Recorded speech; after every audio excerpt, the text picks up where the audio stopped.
ये पीली रोशनी की छोटी छोटी बॉल्स जमीन की तरफ बढ़ने लगी। एक बॉल शॉन के ग्रुप के पास आ गई और सभी डरकर पीछे हट गए। ये रोशनी अब बिल्कुल थोड़ी थोड़ी दिखाई दे रही थी। एक पुलिस वाले ने अपने डंडे से उसे छुआ, पर अचानक रोशनी ने उसे खींचकर भस्म कर दिया। चारों ओर हाहाकार मच गया और जल्द ही कई रोशनी वाली बॉल्स ने सैकड़ों लोगों की जान ले ली। शॉन का ग्रुप और कई लोग दौड़कर क्लब में घुस गए, पर उस रोशनी ने सभी खिड़कियां तोड़ डाली। असल में ये रोशनी नहीं बल्कि अजीबोगरीब जीव थे, जिन्हें इंसानों को छोड़कर सब कुछ ग्रे दिखाई देता था। जल्द ही वो रोशनी सबको खींचकर भस्म करने लगी, पर अचानक किसी ने शराब में आग लगाकर बोतल उसकी ओर फेंकी और वो जीव पीछे हट गया। जल्द ही स्काइलर भी क्लब में घुस गया और फिर शॉन का ग्रुप छिपते हुए स्टोर रूम में पहुंचा। बाहर वो रोशनी बेरहमी से लोगों की जानें ले रही थी। अचानक कोई दरवाजा पीटने लगा तो नैटली ने देखा कि ये स्काइलर था। उसने स्काइलर को अंदर आने दिया और सभी कई घंटों तक अंदर ही छुपे रहे। यहाँ काफी खाना मौजूद था, जिस वजह से उन्हें कोई दिक्कत नहीं आई,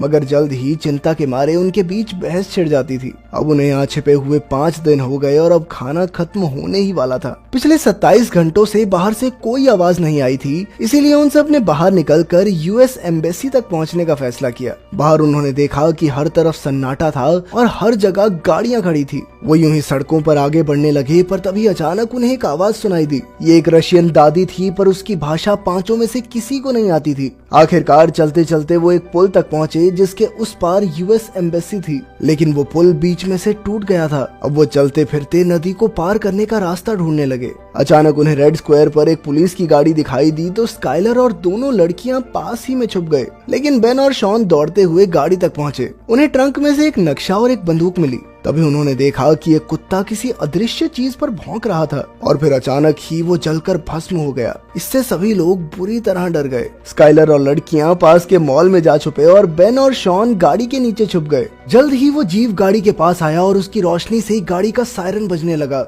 वो गाड़ी के आसपास घूमा, मगर नीचे छिपे हुए इंसानों को नहीं देख पाया और चुपचाप वहाँ से चला गया। इसके बाद बेन और शॉन तुरंत दौड़कर मॉल में अपने साथियों के पास पहुंचे। उन्होंने देखा कि एक प्लेन यहाँ बुरी तरह क्रैश हो गया था। स्काइलर ने कहा कि उन्हें यहीं रुककर मदद का इंतजार करना चाहिए, पर बेन और शॉन ने कहा कि उन्हें जिंदा रहना है तो आगे बढ़ते रहना होगा। उन्होंने हिसाब लगाया कि ये जीव बिजली से घिरे हुए हैं, इसीलिए उनके पास आते ही बिजली से चलने वाले डिवाइसेस अपने आप जल उठते हैं। अब उन्होंने हर जगह से लाइट बल्ब इकट्ठा करके अपने गले में बांध लिए, ताकि जब भी वो जीव पास आ रहा हो तो बल्ब के जलते ही वो चौकन्ने हो जाएं। इधर शॉन ने देखा कि बाहर के बल्ब जलने लगे थे, यानी वो जीव पास ही था, पर वो डर के मारे कुछ कर नहीं सका, वहीं जम गया। मगर वो रोशनी उसके पास से यूं ही गुजर गई। जब वो जीव दुकान में घुसा तो नैटली भागी नहीं, शॉन ने उसे खींचकर वहीं जम जाने को कहा। एक बार फिर से वो चीज उन्हें बिना कुछ कहे पास से गुजर गई। तब शॉन को समझ आया कि वो कांच के पीछे खड़े हैं और उस जीव की बिजली की किरणें कांच के आर पार नहीं जा सकती।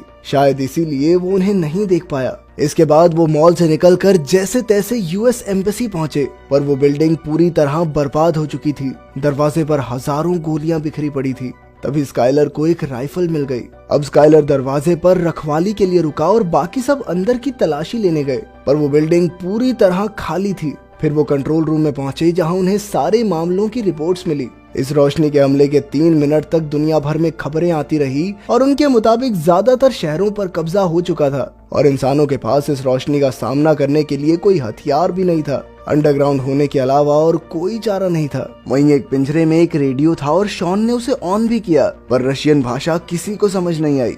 इसके बाद सबने देखा कि बाहर पीली रोशनी की कई बॉल शहर में चारों ओर तबाही मचा रही थी, पर फिर उनकी नजर स्काइलर पर पड़ी, जो यूं ही सड़क पर घूम रहा था। तो शॉन और बेन उसे बचाने के लिए दौड़े। जाने से पहले उन्होंने नक्शा और रेडियो उठा लिया। फिर जैसे ही वो स्काइलर तक पहुंचे तो गाड़ियों की लाइट्स जलने लगी, यानी वो जीव आसपास ही था। स्काइलर ने बेन और शॉन को भागने को कहा और खुद गोलियां चलाकर उस जीव का ध्यान भटकाने लगा। जल्द ही रोशनी ने उसे भस्म कर दिया, पर बेन और शॉन की जान बच गई। बिल्डिंग में जाकर शॉन ने देखा कि थोड़ी दूर एक बिल्डिंग के कमरे में लाइट जल रही थी। किसी तरह छिपते छुपाते वो सब उस बिल्डिंग में पहुंच गए, पर अंदर घुसते ही वीका नाम की एक लड़की ने उन पर बंदूक तान दी। उन्होंने उसे समझाया कि वो रोशनी के हमले से बचकर यहाँ तक पहुँचे हैं, जिसके बाद वीका उन्हें अंदर ले आई। उन्होंने देखा कि वो कमरा चारों ओर से मेटल से ढका हुआ था, वहाँ का मालिक सर्गे था, जिसने बताया कि उसने ये कमरा इस तरह से डिजाइन किया था कि यहाँ पर बिजली टिक नहीं पाएगी। इस तरह वो इन खतरनाक जीवों से बचे रह सकते हैं। वीका को रशियन समझ आती थी, इसीलिए शॉन ने उसे एक रेडियो मैसेज सुनाया। वीका ने उन्हें समझाया कि मॉस्को नदी के अंदर एक सबमरीन है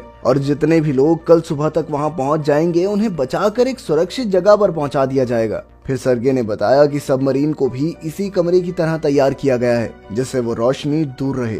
अब उन सब ने मिलकर सबमरीन तक पहुंचने का फैसला किया। सबसे पहले वीका, नैटली, एनी बिल्डिंग में से जरूरत का सामान ढूंढने निकले। उधर सर्गे ने बेन और शॉन को अपनी बनाई माइक्रोवेव बंदूक दिखाई, जो उन जीवों के चारों ओर से बिजली की परत हटाने की ताकत रखती थी। जल्द ही उस जीव की नजर लड़कियों पर पड़ गई और वो बिल्डिंग में घुस आया। तीनों लड़कियां तुरंत कमरे की ओर भागी और ऐन वक्त पर अंदर घुस भी गई, पर जल्दबाजी में दरवाजा ढंग से बंद नहीं हुआ। अचानक वो जीव अंदर घुस गया और लड़कियां एक कांच के टेबल के पीछे छुप गई। तभी सर्गे ने अपनी माइक्रोवेव बंदूक से हमला करके उस रोशनी को फ्रीज कर दिया और बिजली के पीछे छिपा हुआ उसका चेहरा सबको दिखाई देने लगा। अब सबको समझ आ गया था कि ये अजीबोगरीब सी रोशनी असल में खूंखार एलियंस थे, जो धरती पर इंसानों का नामो निशान मिटाने आए थे। बदकिस्मती से इसका असर कुछ ही पलों के लिए रहा और एलियन ने एक बार फिर से गायब होकर सर्गे को भस्म कर दिया। वहीं शॉन और बेन एक खुफिया रास्ते से भाग निकले। नैटली ने धमाके के लिए डीजल का टैंक तोड़ डाला और बेन और शॉन के पास पहुंची, पर एनी डर के मारे भाग नहीं पाई और उस एलियन ने उसे जलाकर भस्म कर दिया। उधर वीका सीढ़ियों से नीचे आ गई और अपने बाकी साथियों के साथ भाग निकली। जल्द ही उनके सामने रशियन पुलिस वाले आए, जो कि मेटल से पूरी तरह ढके हुए थे और उनके पास कई हथियार भी थे। अचानक लाइट्स जलने लगी तो उन्होंने एलियंस पर हमला बोल दिया। गोलियों, आग उगलने वाली मशीन और बॉम्ब्स के जरिए वो एलियंस को चोट पहुंचाने में कामयाब रहे। पुलिस वालों ने बताया कि वो एलियंस को डरा तो सकते हैं पर मार नहीं सकते। तभी शॉन ने देखा कि एक एलियन अपने पीछे एक काला पत्थर छोड़ गया था, तो शॉन ने उसे अपने पास रख लिया। इसके बाद पुलिस उन्हें एक सुरक्षित जगह पर ले आई और सबने एक दूसरे के साथ अपनी जानकारी बांटी। सबमरीन वाली बात सुनकर ऑफिसर ने कहा कि नदी बहुत दूर है और हर जगह एलियंस फैले हुए हैं, मगर वो चारों फिर भी सबमरीन तक पहुंचना चाहते थे, इसीलिए पुलिस वाले उन्हें वहां तक ले जाने को राजी हो गए। वो सब ट्रेन की सुरंग से गुजर रहे थे कि अचानक वहां एलियंस आ गए। अंधेरे में वो जैसे तैसे एलियंस से छिपने लगे, पर वीका एक पिलर के पास फंस गई। तब बेन ने उसे धक्का देकर पटरी पर फेंक दिया, पर इस चक्कर में एलियन ने उसे पकड़कर भस्म कर दिया। इससे शॉन को काफी गहरा सदमा लगा, पर वो जैसे तैसे सुरंग से बाहर आ ही गए। आखिरकार वो नदी तक पहुंचे, जहां एक कश्ती में बैठकर वो सबमरीन को ढूंढने लगे। अब उन सब ने अपने मरे हुए साथियों का शोक मनाया। अचानक एक पत्थर की वजह से उनकी कश्ती वहीं रुक गई और सबने बाहर आकर देखा कि तेज रोशनी का बवंडर धरती से मेटल्स और कई कीमती चीजें खींच रहा था। तब उन्हें एहसास हुआ कि एलियंस धरती से मिनरल्स चुराने आए हैं। तभी उनकी नजर सबमरीन पर पड़ी, पर अचानक उनके सामने वाली बिल्डिंग तहस नहस होकर उनके ऊपर गिरने लगी। इससे वो सभी पानी में गिर गए, पर अंत में शॉन, वीका और एक ऑफिसर तैरकर सबमरीन तक पहुंच गए। शॉन ने देखा कि नैटली अब भी गायब थी। उसने जैसे तैसे सबमरीन के कैप्टन को नैटली के लिए थोड़ा इंतजार करने के लिए मना लिया और खुद पुलिस वालों के साथ नैटली को ढूंढने निकल पड़ा। चलते चलते उन्होंने अपने फोन्स पटरियों के पास फेंक दिए ताकि एलियंस के आने पर उन्हें पता चल जाए। कुछ ही पलों में फोन बजने लगे, पर ऐन वक्त पर शॉन नीचे गिर पड़ा, मगर उसने माइक्रोवेव बंदूक से एलियन को हवा में ही फ्रीज कर दिया। तभी पुलिस वालों ने उस पर सीधा धमाका करके उसे मार डाला। आखिरकार ये साबित हो गया कि एलियंस बिजली को अपनी ढाल बनाकर रखते थे और उस माइक्रोवेव बंदूक से बिजली खत्म करके एलियंस का खात्मा करना मुमकिन था।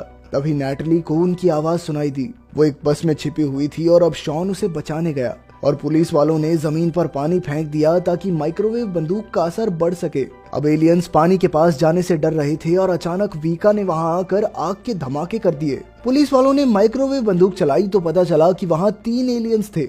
आखिरकार जबरदस्त हमले करके उन्होंने एलियंस को खत्म कर दिया। उधर शॉन नैटली तक पहुंचा तो अचानक बस चलने लगी और पता चला कि बस में एक एलियन मौजूद था। शॉन ने उस पर बंदूक चलाई, पर अचानक निशाना चूक गया। एलियन नैटली की टांग खींचने लगा तो शॉन ने माइक्रोवेव बंदूक से उसकी बिजली की ताकत कम कर दी। अब एलियन वहीं फ्रीज हो गया। तभी शॉन ने काला पत्थर निकालकर सीधा एलियन पर दे मारा। जबरदस्त धमाके में एलियन मारा गया और बस भी रुक गई। आखिरकार सब वापस सबमरीन पर पहुंचे, पर पुलिस वालों ने वहीं रुककर अपने देशवासियों की रक्षा करने का फैसला किया। जल्द ही सबमरीन निकल पड़ी और नैटली ने अपनी मां का मैसेज देखा। तभी सबको रेडियो पर कुछ ग्रुप्स की खबर सुनाई दी जो मिलकर एलियंस का सामना कर रहे थे। सबमरीन में मौजूद सभी लोगों ने ऐसे ही ग्रुप्स के साथ मिलकर एलियंस के खिलाफ जंग में हिस्सा लेने का फैसला किया।